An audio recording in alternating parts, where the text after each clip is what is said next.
No, sé lo que estáis pensando, sé perfectamente lo que estáis pensando. ¿Qué pasa contigo, Lynx? Desapareces 3 meses, no dices nada, no subes vídeos, no estás todo el día en Twitch haciendo... Eras el reviewer elegido, el que debería, cambio, no el que se uniría a ello. Ya, sí, lo sé, sí, lo siento. Debería de haber subido hace relativamente bastante tiempo, un mes y medio, un vídeo sobre diseños Pokémon, que de Pokémon Company, Game Freak, Cartoon Network y Nintendo me tiraron, me intentaron violar por todas partes las 4 compañías que están al tanto de Nintendo. Al final he hecho un vídeo de primeras impresiones sobre Llamada de Cthulhu, pero tengo una buena excusa. Es que estoy en Corea del Sur. Estoy todavía en Corea del Sur, trabajando con Sportmaníacos, cubriendo los mundiales de League of Legends, o sea que mi tiempo es un poco limitado y esas cosas. Pero bueno, menos mierda de mi vida. Vamos a hablar de lo que nos importa. ¿Qué cojones ha pasado con Call of Cthulhu? No os preocupéis para los que planeáis jugarlo, solo hay spoilers visuales de las 2 primeras horas de juego.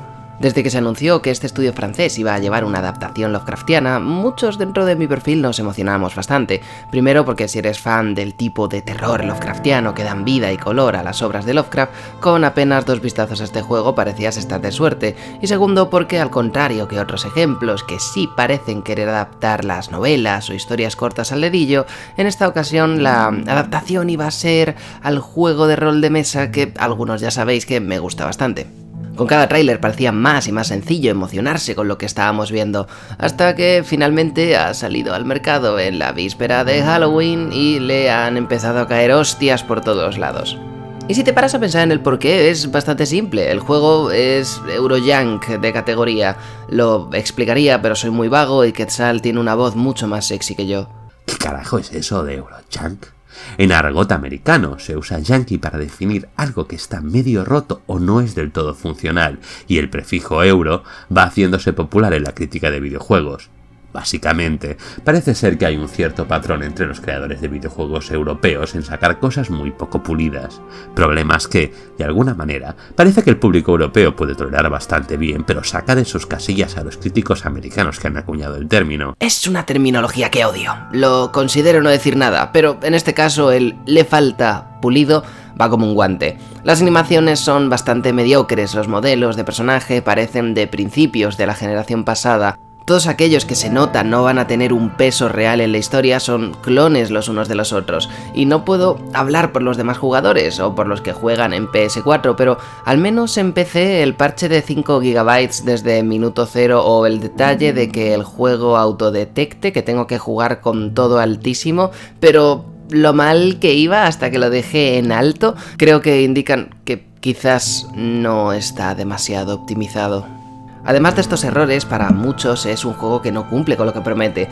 Desde los primeros encuentros con lo arcano y lo oculto, lo que en el tráiler parecía enfrentarse a una deidad Lovecraftiana, semillas estelares o tratar de escapar de la propia Riley, en el juego resultan ser cutscenes guionizadas que están ahí para traumatizar a nuestro jugador a pesar de no tener efecto real en el gameplay, algo imperdonable teniendo en cuenta la importancia de lo que significa perder puntos de cordura en el juego de rol que está intentando adaptar. Su sistema de combate es más primitivo si cabe que el de su homónimo de 2005 y aparece de forma tardía, esporádica y algo forzado, dejando el grueso del gameplay en andar, hablar con gente y resolver puzzles sencillos, o lo que es lo mismo, es un walking simulator con elementos de aventura gráfica o un juego tipo Amnesia con menos encuentros con enemigos. Y todo esto no sería tan malo si el juego no costase $45, euros o el equivalente a tu divisa. Si costase entre 20 y 30, dudo que la gente estuviese cabreada, pero salir con el contenido que ofrece, una jugabilidad tan compatible con consumirse en forma de gameplay y compartir fecha con el simulador de vaqueros favoritos de la compañía, hacen que sea un elemento difícil de justificar. Por favor, a estas alturas podría comprarme Dark Corners of the Earth y Evil Within y todo Amnesia y Outlast por ese dinero, y estos juegos te ofrecerían experiencias bastante superiores. Pero no he venido solo a echar mierda de este juego, porque de hecho no voy a negar que me gusta bastante. Ya me conocéis, me encantan los juegos de rol de mesa y de estos mi favorito y al que más he jugado por mucho ha sido La Llamada de Cthulhu.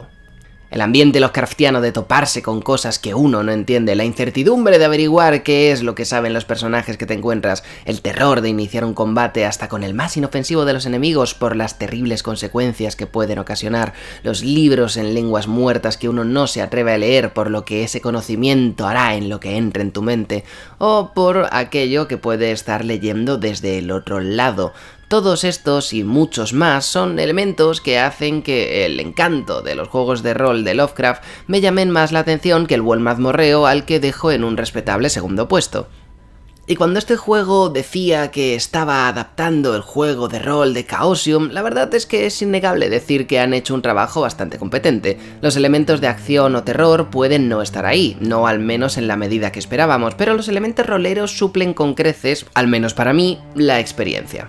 El ambiente decadente de detective privado hardboiled de manual y la forma en que surgen pistas a medida que se interactúa con objetos y estos dan lugar a pistas nuevas u opciones de diálogo que antes no estaban ahí, hacen que la experiencia de investigar e interrogar sean similares a las de un juego de rol de Llamada de Cthulhu, pero van más allá. De la misma forma que en el juego tienes una ficha de personaje con sus puntos fuertes y flojos, aquí también podrás decidir en qué habilidades deseas invertir los puntos iniciales para que se adapte mejor a tu estilo de juego. Quizás seas como yo y prefieras utilizar tu labia para evitar conflictos innecesarios o decidas usar la fuerza y que tus puños sean los que se encarguen de la diplomacia. Esto no es solo una mejora para dar sabor al protagonista, también tendrá peso en el gameplay permitiéndote afrontar la situación de, por ejemplo, colarte en la escena de un crimen o entrar en un despacho utilizando una cadena de favores que empiece por pedirle alcohol a un barman receloso cuya confianza tienes que ganarte antes de que suelte la priva, o utilizar tus habilidades de subterfugio para forzar la cerradura y evitar buscar una llave que estaba bien escondida. La forma en que puedes afrontar las misiones de juego no cambia de forma significativa de una ruta a otra, pero es sin duda un paso en la dirección correcta si queremos hacer sentir la experiencia como un juego de rol de mesa, pudiendo utilizar unas habilidades u otras escogiendo entre las opciones de rueda de diálogo y luego continuando el desarrollo de las mismas a medida que los planes tienen éxito como si de un RPG se tratara. Pero toda esta innovación serviría para poco si la historia que tuviese detrás no valiese la pena, y después de haber llevado bastantes módulos de Llamada de Cthulhu, puedo decir que esta es bastante competente.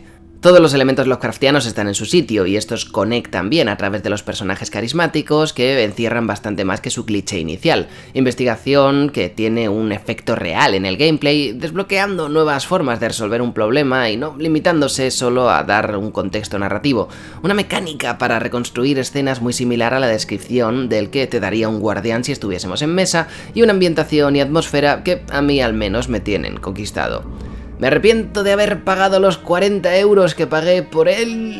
La verdad es que un poco sí, es un juego de rebajas, pero aunque es caro para lo que es y tiene todos los problemas de los que se le está acusando, creo que para un fan de Lovecraft o de los juegos de rol que utilizan su diégesis es una experiencia bastante recomendable, aunque sí, quizás mejor esperar a Navidad para cuando baje un poco el precio. Por ahora, si queréis una opción mejor balanceada entre puzzles, conversación y acción, Dark Corners of the Earth sigue siendo la mejor opción si conseguís que corra en vuestro ordenador, que en esta época creedme que es bastante complicado. Las aventuras gráficas de Infogrames son clásicos que saben capturar el espíritu del autor a la perfección, aunque están algo desfasadas para los estándares actuales, y yo sigo defendiendo que Alone in the Dark de New Nightmare es la experiencia pulp cthulhuesca definitiva. A ver si me apunto en la lista de cosas que hacer, hablar en profundidad de él en un futuro. Por ahora seguiré disfrutando de este título en Twitch y mi segundo canal, aunque haya sido una decepción, y seguiré cruzando los dedos con The Sinking City, que sí que parece que va a traernos la experiencia Lovecraftiana Next Gen de acción en mundo abierto que en este título en específico nos ha dejado un poco a medias. Y esto es todo por hoy. Mañana os veré en un podcast para explicaros un poco la causa de esta ausencia pasada, y también seguiré liberando el gameplay del juego en el segundo canal, dando información de los nexos entre el juego de rol original. Os dejo además una lista de reproducción de la última serie que hice, The Last Door, una aventura gráfica lovecraftiana maravillosamente escrita de los creadores del por ahora en desarrollo Blasphemous, que sinceramente ha sido uno de mis descubrimientos del año. Si os va el rollito Lovecraft, tenéis que ver ese juego. Y también os dejo una partida llamada de Cthulhu, el juego de rol, por si os apetece ver cómo es la adaptación de algo así a el juego de rol de mesa. Un saludo y nos vemos en la próxima.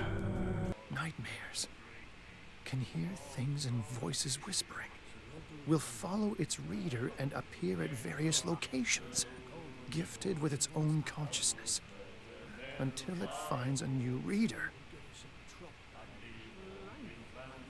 Señala al que sabe mierda de lo oculto.